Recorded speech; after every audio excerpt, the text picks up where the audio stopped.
There, my name is not Jeremy Clarkson. I know nothing about cars, but I know I drove here in one tonight, in my one.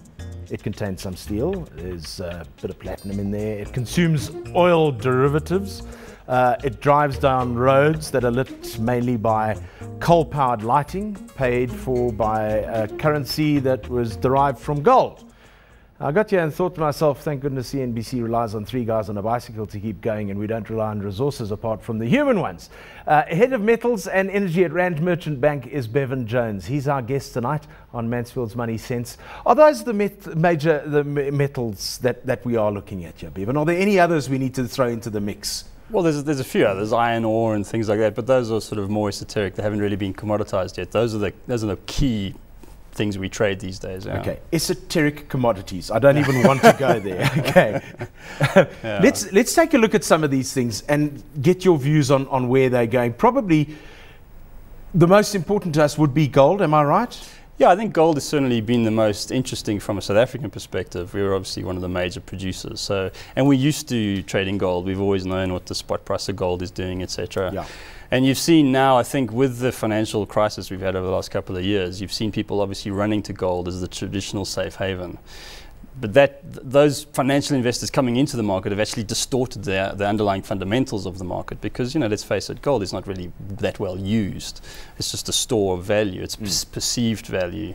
And people are buying into that, and they're buying into this theory, which becomes self-reinforcing. Why are they doing that? Because, as you say, you can't walk into a shop and say, there's a bar of gold, you can't eat it. That car? Yeah, yeah. I don't know. I think it's obviously with it's the currency element. People obviously see gold as potentially having that currency fallback. I mean, we went off the gold standard ages ago. Yeah. But there has been threats about it coming back, but I mean, there's simply not enough gold in the world to replace the dollar that we have out there. I just think people are seeing it as an alternative store of value, in much the same way that a lot of the funds are looking at copper now as a potential store of value. So they'll buy into copper, they'll store it in a warehouse somewhere, and they'll just assume that it will hold its value and it'll go up. So I think it's about holding that value relative to the dollar.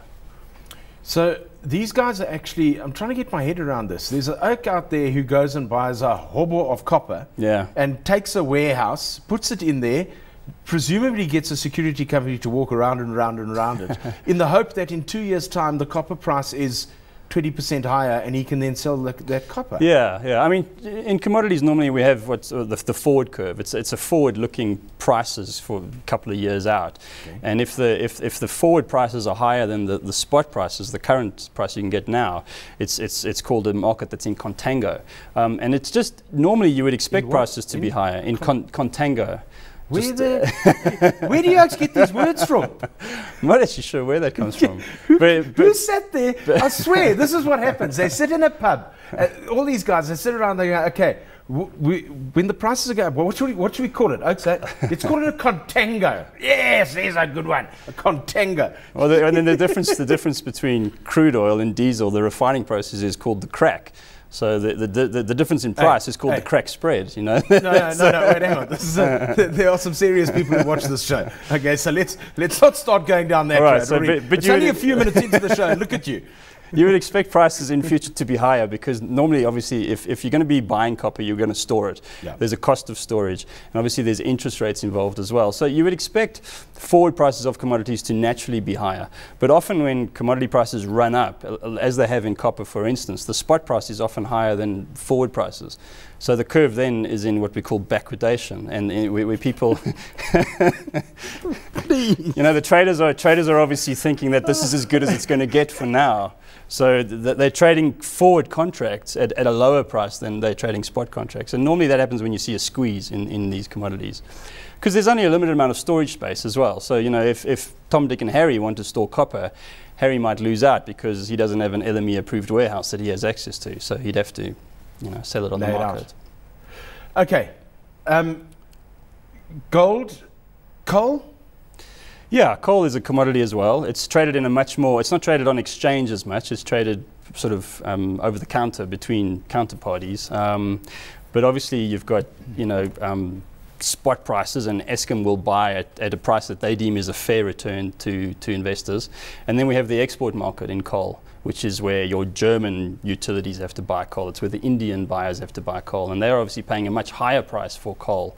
So it's something that we as South Africa, we've always been lucky to have those cheap coal contracts. But it still drives, probably on a world basis, coal still drives about 60% of electricity burn worldwide.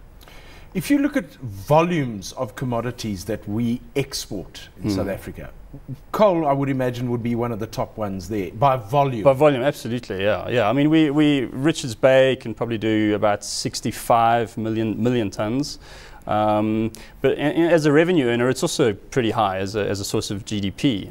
Obviously, coal and platinum and gold are key export earners for us. Yeah. What is the highest value? Probably platinum. I mean, just purely because of the value. Value attached to it. Yeah. Now, where's that going? Well, I think, I mean, gold I've always been a bit reticent on, and I've been called wrong because I've said it's a currency and it will trade in a range, but it's just gone straight up. I mean, coal has outperformed gold. But the nice thing about platinum is it's a precious metal, so people buy it because of the perceived store of value. But it also has industrial uses, and as we get more into the environmental renewable type energy projects, and platinum will find its use as a catalyst, and in batteries, which obviously need to store all this renewable power, etc.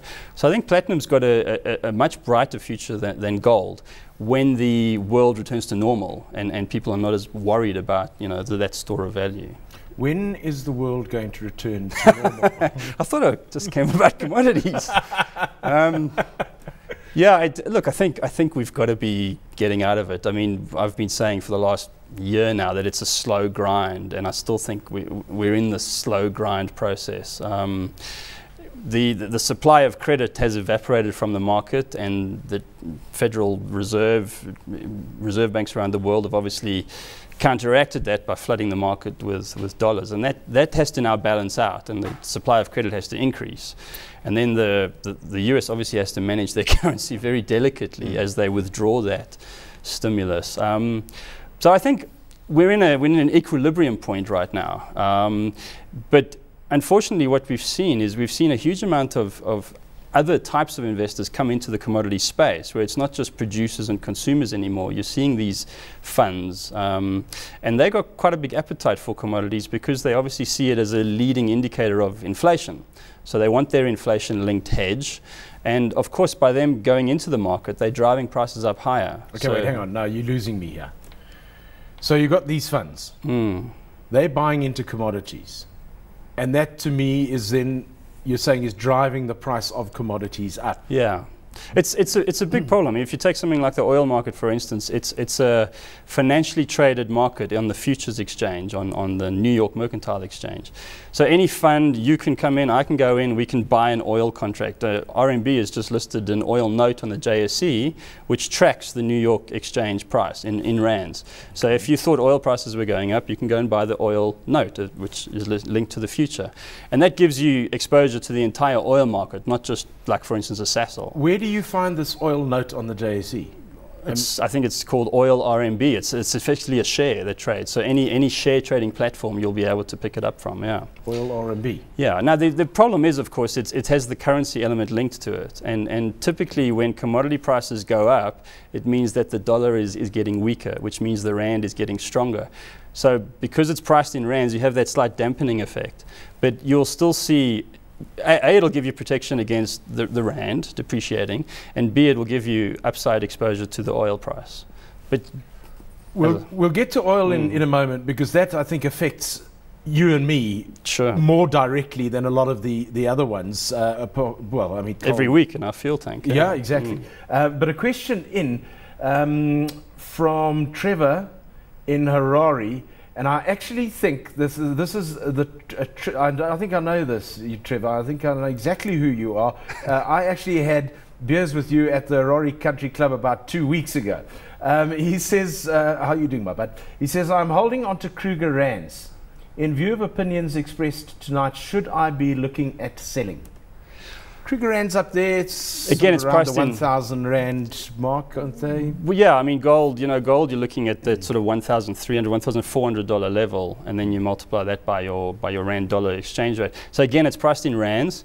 I think right now, I'm a bit hesitant to say this because I've been calling gold wrong, but I think gold has reached a plateau.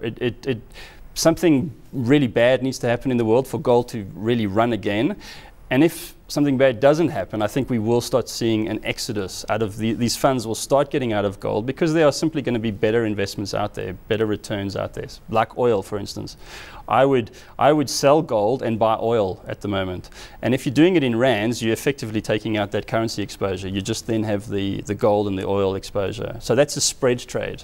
So you'd sell the gold and you'd buy the oil on the basis you think oil is going to outperform gold. Are we looking more or less the same price in Rand terms now? Yeah, I mean, you're looking at about 9,000 odd Rand, I think, and then the oil RMB note is obviously trading at, wherever the oil price and the Rand dollar exchange rate is. Yeah.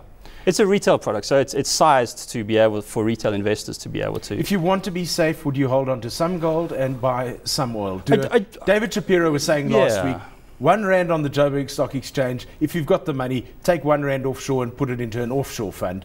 Sure. Would you say you should maybe be? I like holding on to. I like the Rand strength. I think we're still going to see a lot of emerging market funds investing in South Africa. So I think the Rand will keep its strength. And I think, I'd probably keep some gold. I mean, you never know. You never know.